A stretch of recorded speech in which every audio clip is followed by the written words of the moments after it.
Can you give us a little bit of background about yourself? Well, my name is Fredrik Haren. I've been a professional speaker since the year 2000, and I speak mostly on innovation and global issues. I've been speaking, I live in Singapore, I come from Sweden, I've been living in America, and I have been speaking in more than 50 countries during the last 13 years. What or who inspired you to start speaking?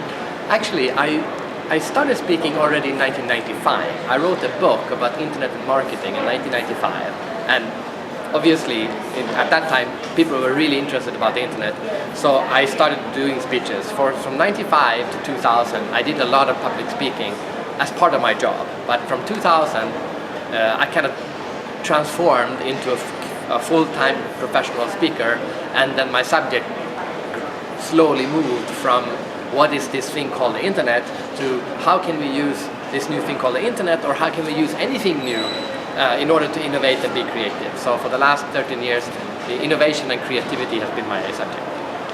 In 3 words, how would you describe yourself as a speaker? Okay. Inspirational, knowledgeable, and creative. How long have you been a professional speaker? Well, I've been a professional speaker since 2000, and I do between 50 and 200 speeches per year, depending on if I'm writing a book or not writing a book. And I try to be a really global speaker. So in 2012 I was in 23 different countries, I think, and in 2013 I will be roughly 23, 24 countries as well. There is a lot of talk in the Global Speakers Federation about the need for speakers to have a global mindset and perspective. What are your views? I think the speaking industry is a perfect example of an industry that can take advantage of the fact that the world has become more global. So you don't have to be a global speaker to be a successful speaker, but if you want to be, and if you take advantage of the possibilities, it's very easy to become a global speaker, and the benefits are very big if you become a global speaker. So of all the jobs in the world, being a speaker is one of the jobs that really has taken advantage of the new global world, and I highly encourage everyone to take advantage of this opportunity. If you had one wish for the speaking community, what would that one wish be? If I had one wish, it would be that we had one global speaker association that we all belong to, so that we all could take advantage and work together. Because I think the biggest advantage with that would be that we would be able to get more members in countries where there is no speaker association today. That we didn't have to wait until they had a large enough, big enough number to create their own national association. But we could just get one member in a country, and then slowly that country would grow. If we had one global association and everyone worked together, we would all benefit.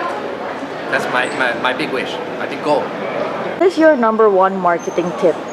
My number 1 marketing tip to any speaker is that the best way to sell yourself is to give a good speech. If you give a good speech and one person comes up after the conference and says, "This was great, I would like to book you next year," then you are going to have as many speeches next year as you did this year. If 2 people come up, you're going to double the number of speeches. So just focus on doing a good speech, and that's the best marketing you can ever do.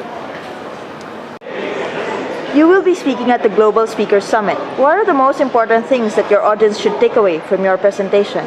I want them to understand that I used to be a national speaker.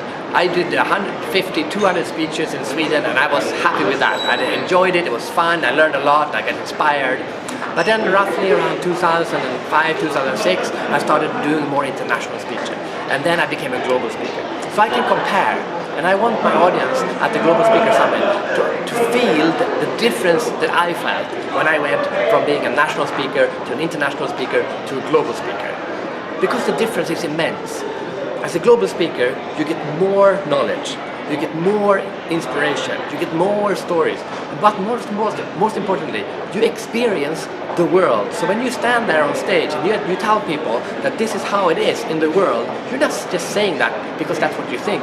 You are saying that because you have been around the world and you know that this message is true in Japan, it's true in Bangladesh, it's true in the UK, and it's true in America. And that makes you more believable, more credible, more authentic as a speaker. And that is the biggest advantage of being a global speaker. You get to tell them how it is out there in the world. So come and enjoy my speech, and we will all share experiences and inspire each other to go out and learn from the world. See you in Canada.